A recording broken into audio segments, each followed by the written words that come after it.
Hey there. Are you a parent whose child is being bullied? Or maybe you're the child or young person themselves. Well, if you are, I'm here to help. I'm going to give you some hints and tips on how to deal with bullying. My name's Cai Graham. I am the author of a book called The Teen Toolbox, which you can find on Amazon. I am also the author of the free app, also called The Teen Toolbox, and funnily enough, here we are, Teen Toolbox Tuesday. So yeah, I'm here to help. So welcome aboard. If you haven't already, please subscribe to my channel. It's packed with goodies. Today is bullying. I think probably next week we'll hit cyberbullying because even though they're sort of under the same umbrella, they're two quite different things. So today is sort of face-to-face bullying, for want of a better phrase, and next week will be cyberbullying. But subscribe to my channel, and also, where is it? I can't remember what side it is, but press that little bell and then you get notified when you get an update. So that always helps. So what is bullying? Well, in a nutshell, the way I look at it is it's an imbalance of power, an abuse of power. And it can happen between kids in the playground, or it can happen in the workplace. If you're going through it, it can really, it can ruin your day, how you feel, your mood, your self-esteem, your confidence. So come on. Let's do something about that, yeah? I reckon there are 4 types of bullying. Verbal, physical, relational, and cyber. So let's go through them one by one, okay? Verbal bullying. Please excuse me, you're going to see me doing quite a lot of this.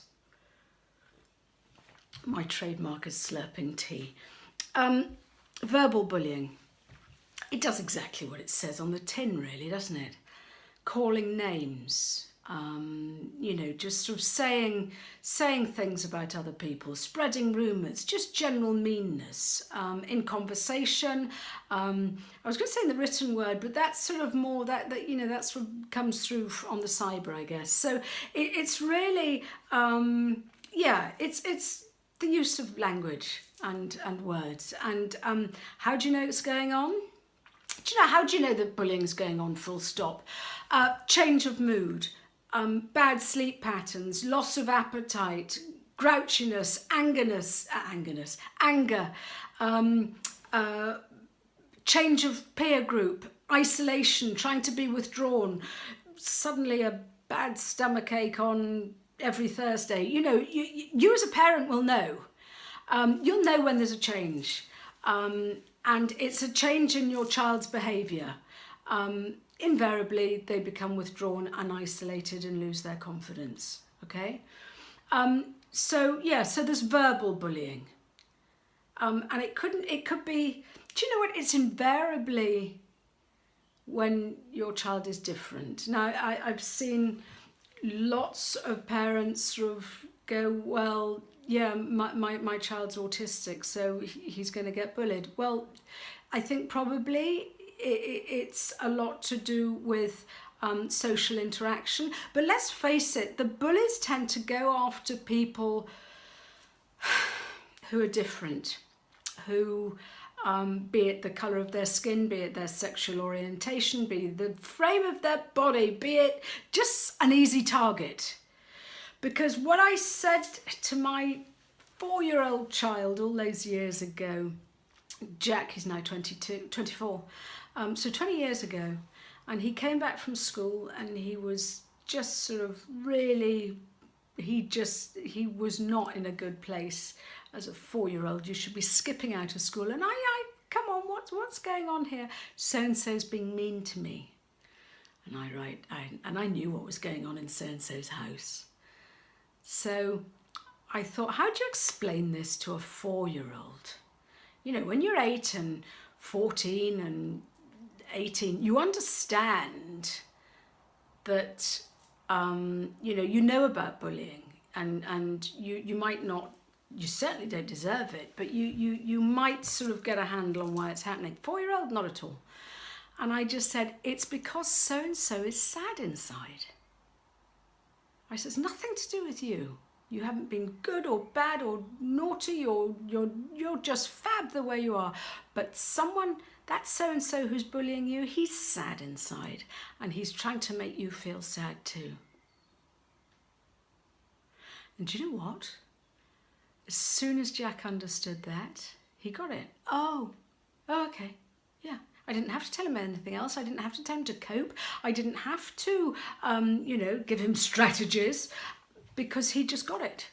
And I think you find with kids, when they've got, oh, right, okay, yeah, thanks, and walk along, you've answered their question. You don't have to go into any more detail. It's as simple as that. So that was my first introduction to bullying. I wanted to hang so-and-so up by the bootstraps, but I wasn't allowed to. And I know as a parent, you will feel exactly the same, because it's our job to protect our babies, isn't it? If they're 4 or 24. So keep going. You're doing a damn good job, and I'm going to help you here.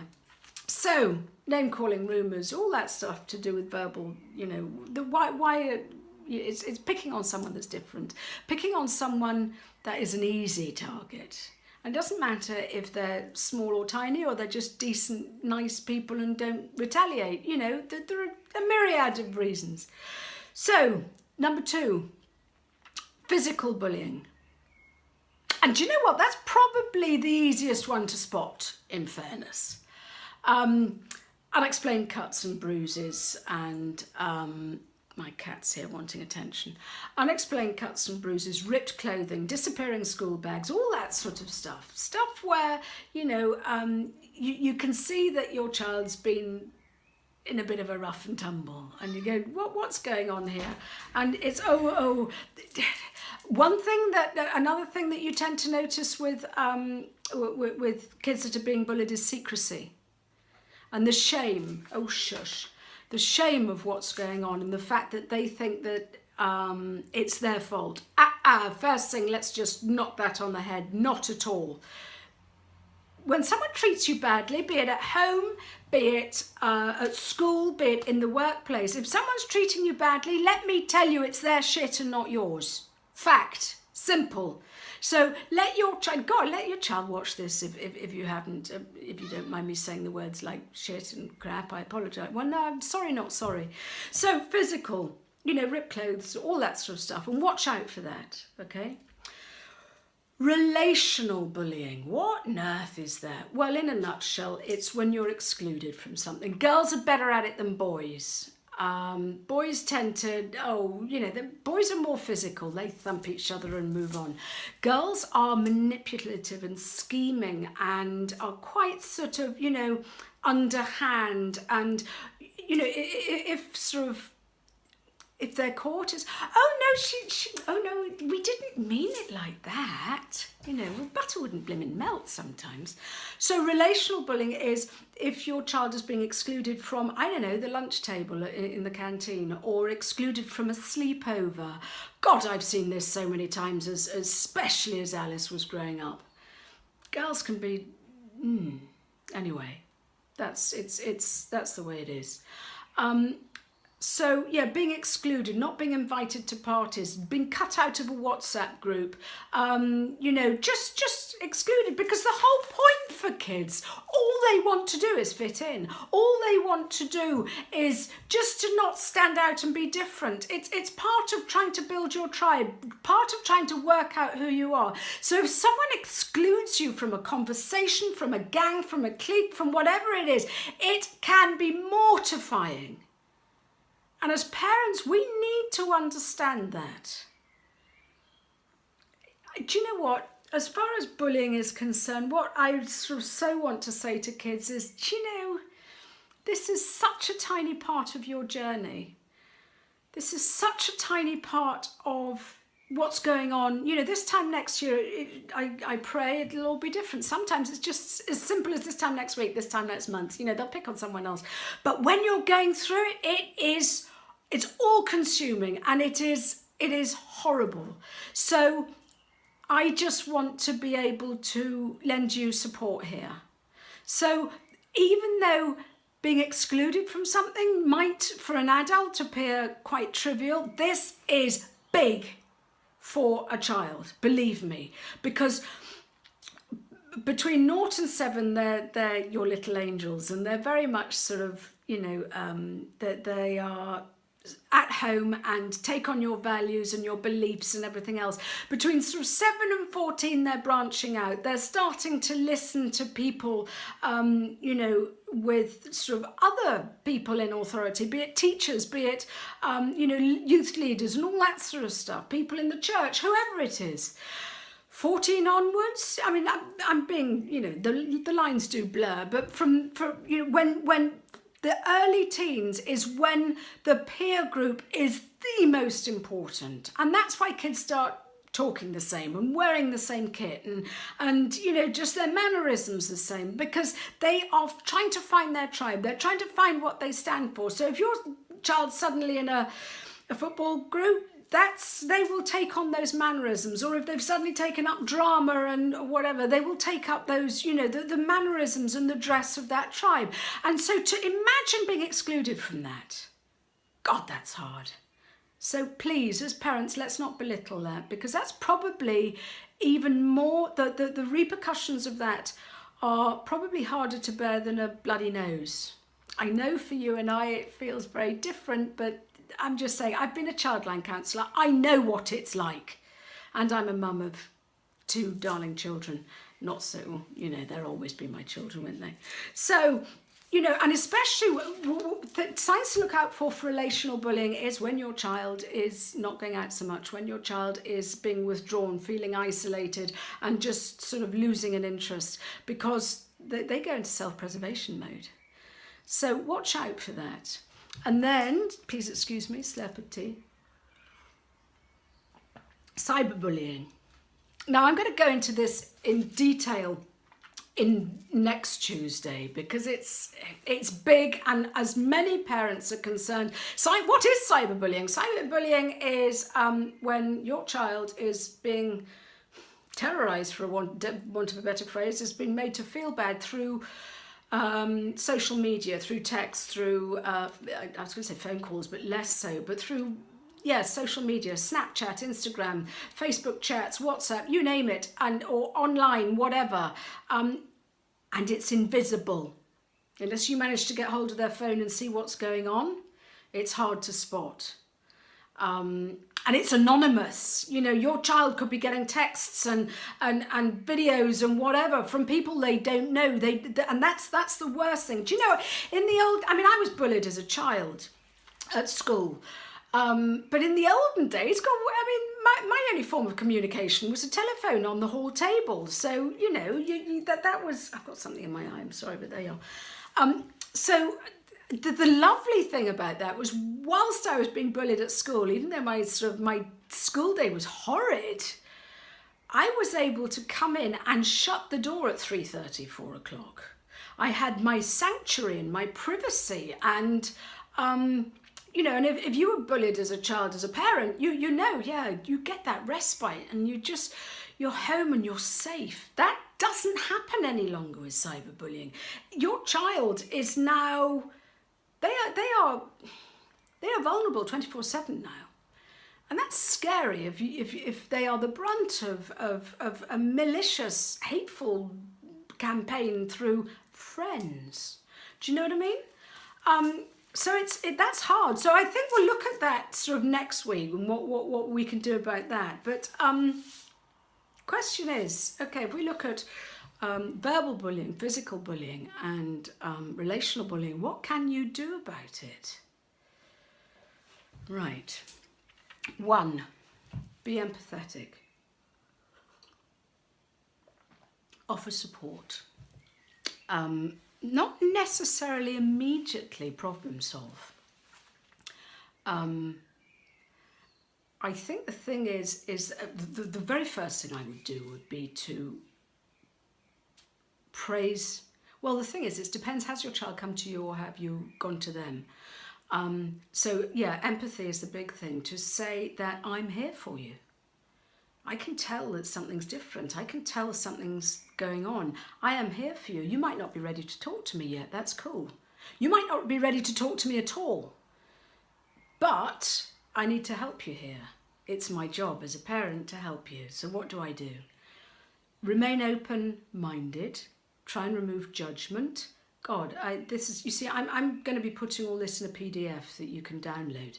And the structure, I'm just coming out with all this stuff and it's not following the structure that I thought it would, but hey. So let them know that you are there for them and that it's all right to talk. Praise that if they've come to you, praise them for the courage that it has taken them to come and tell you. Because as I touched on earlier, the kids, they think it's their fault and they think it's because they're a bad person. Not all the time. Other times I just want this to stop, which I get. But so it's be supportive and be there for them.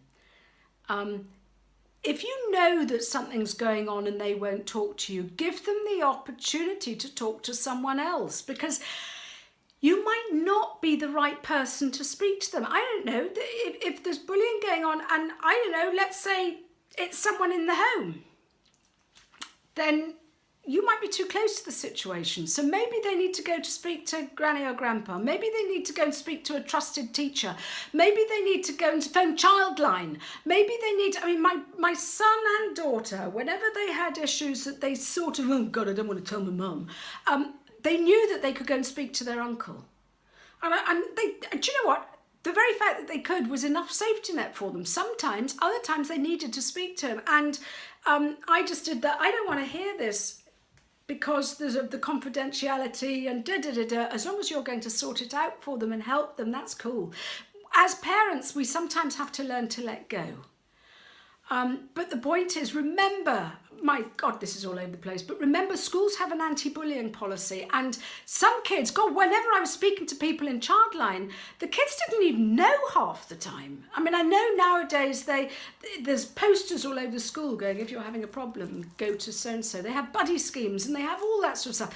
But how many times did you stand there at the notice board and peer at what was, not very often, unless it's pointed out to you. And unless you need that service, you're not interested in it. So as a child, they need to know that there is support out there for them. And as I said at the top of this, it's not their shit, it's someone else's problem, and that's why they're being picked on at the time. Okay, so be supported and empathetic. Second, I would encourage you to start keeping, you or your child, to journal or start keeping a record of what's going on. Physical bullying is really easy to do because you see the bruises, the scratches, the lost school bag, the whatever it is, and you make a note of it. But for a child to journal, it's a way of getting stuff out of the system. It's a way of processing the information. It's a way of bringing back control. It's a way of them realizing, do you know what? This is rubbish that's going on, but I've started to do something about it. So I've started to take control again. So when your child suddenly realizes that they don't have to be the victim any longer, that's quite empowering to themselves. Keep the lines of communication open with your child. Even if you're watching, something on EastEnders or something, whatever, and something comes up and you think, oh my God, that could be happening. Just sort of drop it into conversation. Not, we need to talk, I think you're being bullied. But hey, did you see what happened to that child or that so-and-so? That's really rubbish. Does much of that go on in your school? You don't even have to point the finger and go, I know it's you that's being bullied. Just sort of, hey, how does that sort of get handled at school? And they'll be able to tell you. And you, by reading between the lines, you can see if they're being affected by it. So open-ended questions, rather than, are you okay? Because you're going to get a meh. Just say, tell me about your day. Or how was the bus journey today? You might just go, okay. But, who did you sit next to? And just open the questions out so that you are teasing more than a monosyllabic response, okay? And offer to them, just say, listen, I'm here, buddy. If you need me, I'm here.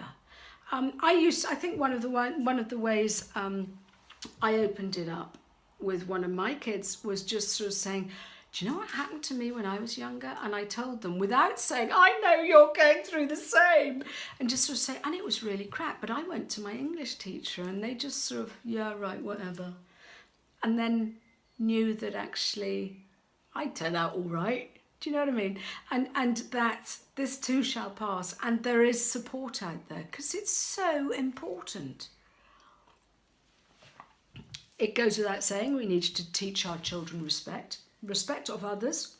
So don't retaliate. Well, yeah, that's a tricky one. But treat people as you want to be treated yourself, I think. That's what my granny always used to say. Do as you would be done by.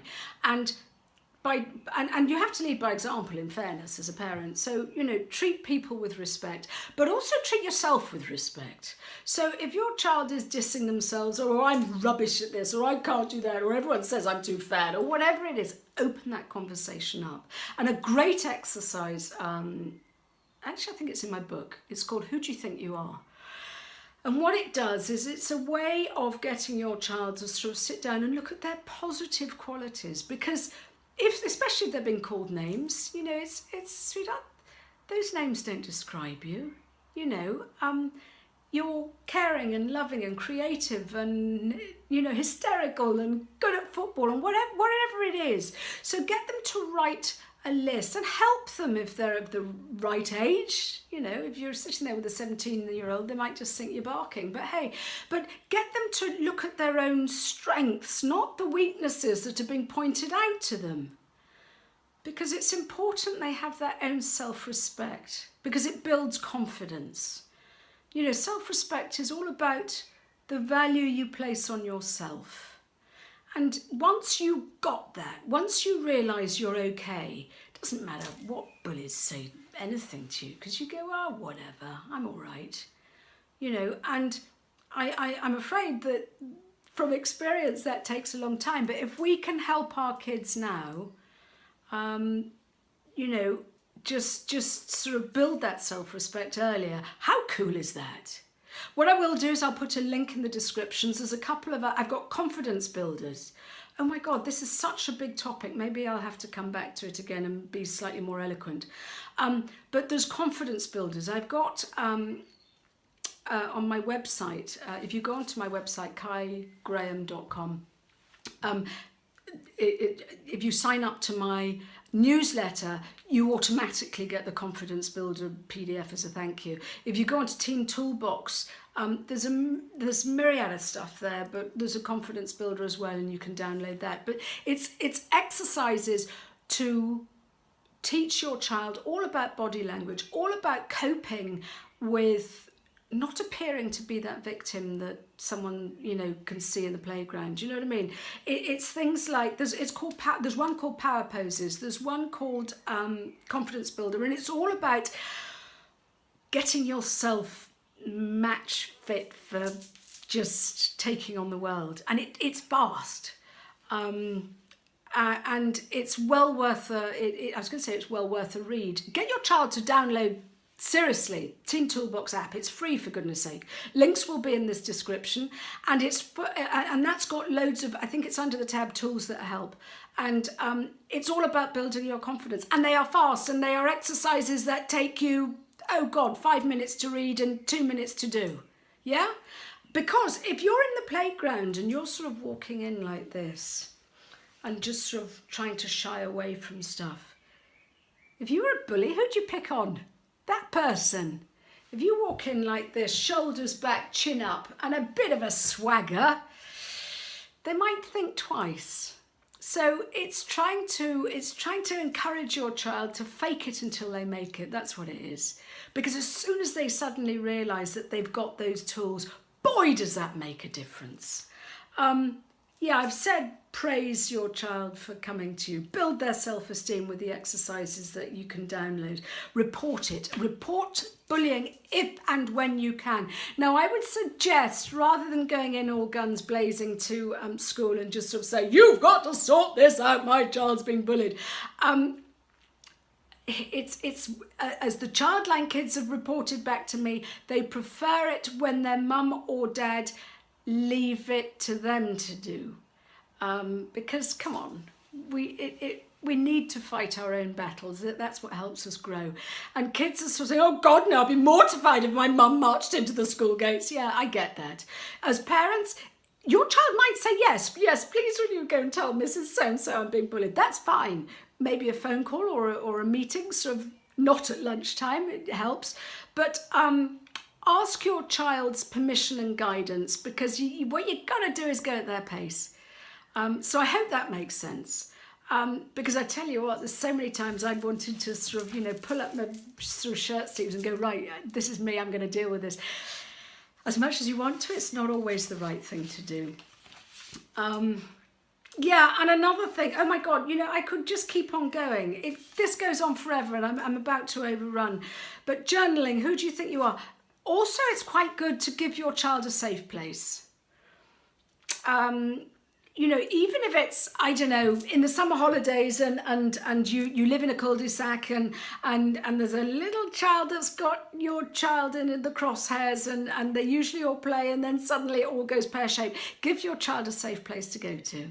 Whether or not it's your own home, whether or not it's a neighbour's home, likewise for school, let them find a safe place.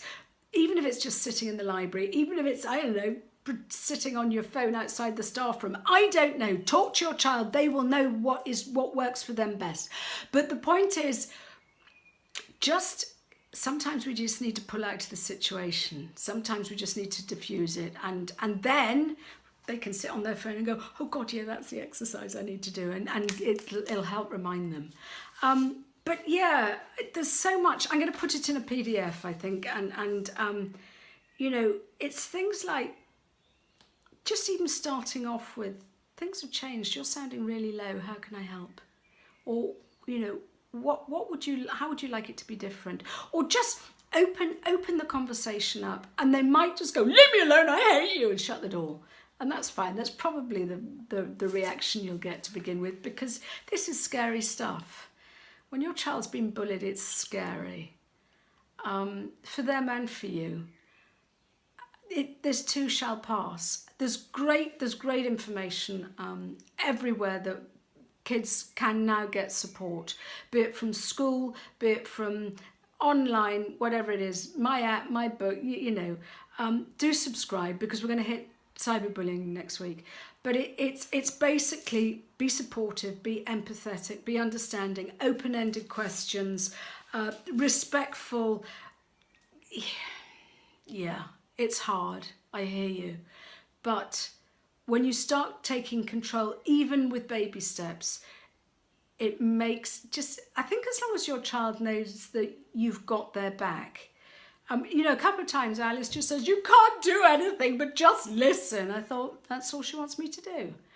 And rather than problem solve all the time, it's just, God, that sounds really crap. How are you feeling? And that's all she needs sometimes. Oh, I'm all right. Yeah, I'm all right now. Thank you. Thanks for listening. That's what the childline kids say to me all the time. Sometimes you go, God, please phone back and we can sort of, we can take this further. And they go, no, thank you for listening. And sometimes that's all that needs to happen. So I wish you luck. Yeah, it's difficult, but it's easy at the same time. Once you get a hold of it, once you get to grips with it. Thank you, that's my cat. That really is my cat. That's not, they're very antisocial. So on that note, I shall love you and leave you. Please, by all means, subscribe and download the app and go and get the book, because it's got good stuff there for you that I know will help, because been there, done it. And yeah, anyway, on that note, I shall see you next Teen Toolbox Tuesday. Thank you so much.